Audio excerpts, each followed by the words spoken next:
হ্যাঁ, তাহলে মনে করছে সবাই ধর্মটা হচ্ছে শুধুমাত্র কি একটা জায়গায় সীমাবদ্ধ, মসজিদ আর মাদ্রাসায়। জিনিসটা বুঝাতে যাচ্ছিলাম। আল্লাহ তাআলা বললেন তোমরা আদর্শ গ্রহণ করবে কার? এই যে দেখেন রাসূলের। কার? রাসূলের। কারণ আল্লাহর নবীকে প্রেরণ করা হয়েছে যাতে করে পরিপূর্ণ জীবন ব্যবস্থাটা কি মানুষকে বোঝানো যায়। তাহলে আমরা তো মনে করছি অর্থনৈতিক মুক্তি দিতে পারে না রাসূলের পদ্ধতি, আমরা তো মনে করছি সামাজিক মুক্তি দিতে পারে না রাসূলের পদ্ধতি, আমরা মনে করেছি রাজনীতিতে আল্লাহর নবীর পদ্ধতিতে রাজনীতি মুক্তি দিতে পারে না। তাই তো আজকে বিভিন্ন জনের পিছে পিছে পিছে পিছে পিছে ঘুরছি আর নবীর আদর্শকে অবজ্ঞা অবহেলা করে চলেছি। সম্মানিত উপস্থিতি, বিষয়টা কি আরেকটু ভালো করে বলি। যে মা ও বোনদের উদ্দেশ্যে যে খেদমতটুকু করছিলাম সেটি হচ্ছে, আজকে দেখেন সামাজিক অবক্ষয়ের অন্যতম কয়েকটি কারণের ভিত্তি অন্যতম কারণ হচ্ছে আজকে যে বিবাহ পদ্ধতির মাধ্যমে আজকে যে বউটি আনা হয় এটি একটি হচ্ছে নোংরা পদ্ধতি।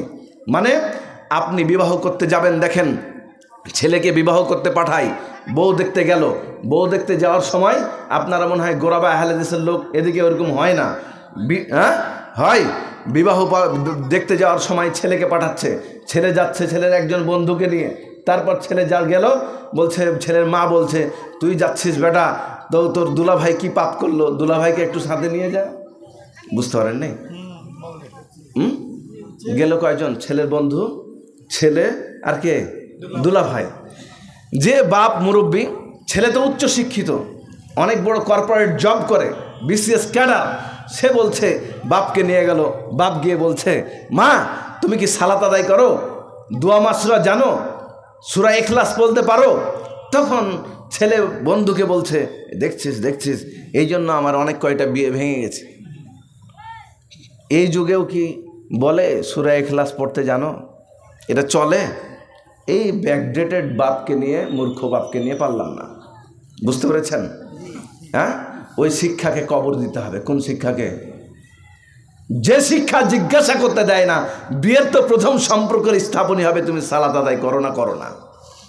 হ্যাঁ, ছেলে বলছে কি দেখো ব্যাকডেটেড বাবা, এটা কি জানে? এই যে উল্টা পদ্ধতি। হ্যাঁ, ওর দুলা ভাই তো দূরের কথা, আর বাপও তো দেখতে পাবে না। কোথায় বউ? উল্টা পদ্ধতিতে আমার জীবন শুরু হলো। যেমনি বউ আসলো, ওই যে শুনেছিল 20 বিঘা হয়ে গেছে, কয় বিঘা? 7 বিঘা। মা কি করবে? মায়ের দায়িত্ব হচ্ছে মা তুমি কি ফজরের সালাত আদায় করেছো, তুমি দোয়া পড়েছো, ডান দিক থেকে খেতে হয় মা, এই যে ভাত বাড়ছো ভাতের এক সাইড দিয়ে খাও মা, তুমি পানি পান করছো 5টি নিয়মে পানি পান করো মা। কে বলবে? শাশুড়ি। মা শুনে রাখো, পৃথিবীতে তোমার সবচেয়ে বড় সম্পদের নাম হচ্ছে স্বামী। কারণ নবী করিম সাল্লাল্লাহু আলাইহি সাল্লাম বলেছেন পৃথিবীতে যদি আমি কাউকে অনুমতি দিতাম সিজদা করার, সাজদা করার অনুমতি দিতাম, তাহলে তোমার স্বামীকে দিতাম। স্বামীর এত ভক্তি করতে হবে মা। তখন শাশুড়ির প্রতি অন্যরকম শ্রদ্ধা ভক্তি তৈরি হয়ে যেত। কিন্তু শাশুড়ি যখন দেখছে বৌমা শিক্ষিত, ভালো পরিবার থেকে এনেছি, তখন শাশুড়ি বিয়ের পরের দিনে নিজেই থালা বাসন মেজে অস্থির হয়ে যাচ্ছে, কারণ বউকে কষ্ট দেওয়া যাবে না। আর যেমনি শুনেছে 10 বিঘা জমি কম, দেখতে অত ভালো না, শাশুড়ি বলছে তুমি পারো না, এটা তোমার বাপ পারে না, 14 গোষ্ঠী পারে না, গালি দিয়ে শেষ। বুঝেন নি? পরিস্থিতি উল্টা। তখন তো ওই মেয়ে কি ভাবলো? আর শাশুড়ির খেদমাত করবে না। আজকে শাশুড়ির 90% শাশুড়ির কোনো বৌমা খেদমাত করে না। এর উল্লেখযোগ্য কারণ দিনদারিতার অভাব।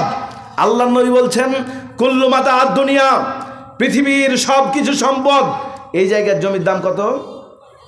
আপনারা কি ঘুমিয়ে যাচ্ছেন? আপনার সহজ ওয়াজ করছি। আমরা তো ফিলোসফিক্যাল কথাবার্তা বলি, আমরা টার্মস অ্যান্ড কন্ডিশনের কথা বলি, টার্মিনোলজিক্যাল স্ট্র্যাটেজিক্যাল কথাবার্তা বলি, কিন্তু আমি শ্রোতার গতি দেখে এইভাবে এগিয়ে সামনের দিকে আগাবো ইনশাআল্লাহ। কথা বোঝা যাচ্ছে? এই জায়গার জমির দাম কত? আরো আসতে বলেন। কত? 10-12 লাখ কাঠা বিঘা? এটা বলেন, বলতে কি সমস্যা? হ্যাঁ, টাঙ্গাইলের শহরের জমির দাম কত? একটু বেশি না? ঢাকার জমি কি 1 কোটি টাকা কাঠা? নিউ ইয়র্কের জানি না, যাইনি, কোটি কোটি টাকা কাঠা, লন্ডনের, সিডনির, হ্যাঁ, পিকিংয়ের বহুত জায়গার বহুত জমির সম্পদ। বলেন তো, আপনাকে 5 বিঘা জমি লিখে দিলে আপনি কি করবেন? লাফিয়ে উঠবেন। আপনার জমি নাই, 5 বিঘা জমি লিখে দেওয়া হলো, আপনি লাফ দিয়ে উঠবেন, আরে বাপরে আমার 1 কাঠা জমি নাই, 5 বিঘা জমি পাওয়া গেল। আল্লাহ নবী বলছেন, কুল্লু মাতা দুনিয়া, পৃথিবীতে যা আছে সকল কিছুই হচ্ছে কি? সম্পদ। একদিকে সম্পদ দেন, এইদিকে দেখেন সারা পৃথিবী দেওয়া হলো। আল্লাহ নবী বলছেন, আল মারাতুস সালিহা, একজন সৎ নারী একদিকে দেওয়া হলো। যেরকম দেখেন 5 কেজি ওজনের কি একটা বাটখারা যেমনি এদিকে আছে, আর 100 গ্রামের বাটখারা দিলে কিরকম হয়? এভাবে এরকম উঁচু হয়ে যায় না, এরকম ভারী হয়ে যায়। পৃথিবীর সব আল মারাতুস সালিহা। তাইলে দাম কার? সতী সাধ্যী নারীর। আজকে সতী সাধ্যী নারী যদি আমরা জীবনে আলিঙ্গন করতে পারি, জীবনে দিতে পারি, উপহার দিতে পারি সমাজকে, তাহলে সত্যিকারের অর্থে সমাজ বিনির্মাণ হবে।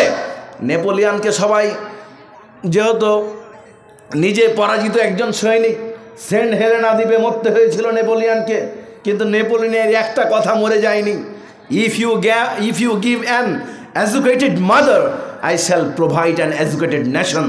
তুমি যদি আমাকে একটা শিক্ষিত মা দাও, তাহলে তোমাকে আমি একটা শিক্ষিত জাতি দেব। আরে বুঝে রাখতে হবে, এই জাতিকে উন্নত করতে হলে প্রত্যেক নারীকে জ্ঞান অর্জন করাতে হবে, পড়াতে হবে। আপনি তো ঠিকই আপনার ছেলেকে ঢাকা, রাজশাহী, চিটাগং, পাঠান ইউনিভার্সিটিতে বিভিন্ন জায়গায় পড়তে, কিন্তু আপনার মেয়ের বেলায় খালি শুধু অজুহাত আর অজুহাত দেখান। কেন?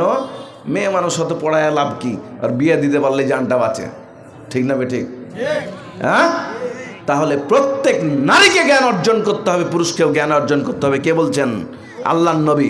তালাবুল ইলমি ফারিজাতুন আলা কুল্লি মুসলিম, প্রত্যেক নর এবং নারীর জন্য জ্ঞান অর্জন করা ফরজ। কিন্তু কথা যে উল্টা, বুঝতে পারেননি? যেই যে উচ্চ শিক্ষিত বউ মুখের ওপরে খালি টপাটপ কথা বলে, বুঝতে পারেননি? হ্যাঁ, উচ্চ শিক্ষিত বউ চাকরি বাকরি করে, ওকে যদি খালি বলে এই উঠো, কেন উঠার আর একটা কি সংজ্ঞা ওই দিয়ে দিয়েছে, মানে প্রত্যেক কথায় কথায় উত্তর। কারণটা কি বলেন তো? হ্যাঁ, আজকে পাসপোর্ট অফিস বলেন, ভূমি অফিস বলেন, সেক্রেটারিয়েটে বলেন, বিভিন্ন জায়গায় কলমের খোঁচায় যারা লক্ষ কোটি টাকা দুর্নীতি করছে, তারা শিক্ষিত না মূর্খ? বলেন, বুঝতে পারেননি? শিক্ষিত না? আপনার রাস্তাটা যে করেছে, ওই কি রুয়েট বুয়েট চুয়েট খুয়েট পাস করা ইঞ্জিনিয়ার না? করেছে কে? মিস্ত্রি। ওই সর্বোচ্চ এক বেলায় 1 ঘন্টা ফাঁকে দিতে পারে, এর উপরে বেশি পারে না। কিন্তু যে কলমের খোঁচায় লক্ষ কোটি টাকা দুর্নীতি করছে, ও শিক্ষিত না মূর্খ? হ্যাঁ, যে বৌমার বাসায় আপনি অ্যাপার্টমেন্টে যে 3 দিন টিকতে পারেন না, ওই শিক্ষিত না মূর্খ? শিক্ষিত, শিক্ষিত। আল্লাহ তাআলা বলছেন, কুল হাল ইয়াস্তাবিল্লাযিনা ইয়ালামুনা ওয়াল্লাযিনা লা ইয়ালামুন। হে নবী, আপনি বলে দিন যে শিক্ষিত আর মূর্খ এক নয়। আল্লাহর নিকটে দাম বেশি কার? শিক্ষিতর। আল্লাহ তাআলা বললেন, কুল হাল ইয়াস্তাবিল আমা ওয়াল বাসির, যার চোখ আছে আর যার চোখ নাই সে কি সমান? না, যার চোখ আছে তার হচ্ছে কি দাম বেশি। কুল হাল তাস্তাবিজ যুলমাতা ওয়ান নূর, আলো এবং অন্ধকার কি এক হতে পারে? না। কার দাম বেশি? আলোর দাম বেশি। শিক্ষিতর দাম বেশি কার কাছে? আল্লাহর কাছে। আজকে ফিলিস্তিনের মাটিতে নির্বিচারে হাজার হাজার নারী শিশুকে হত্যা করছে। পৃথিবীর ইতিহাসে এত শিশু নারী আবলা সিরিয়ায় যেভাবে হত্যা করা হয়েছে, ফিলিস্তিনে যেভাবে হত্যা করা হয়েছে, বর্মায় যেভাবে হত্যা করা হয়েছে, কারা হত্যা করেছে? বুঝতে পারেননি? শিক্ষিত না মূর্খ? শিক্ষিত। তাহলে বোঝা যাচ্ছে যে শিক্ষিত মানুষরাই হচ্ছে কি সবচেয়ে বেশি মানুষের ক্ষতি করছে। সেই শিক্ষাকে আমরা বলছি আবার education is the backbone of a nation.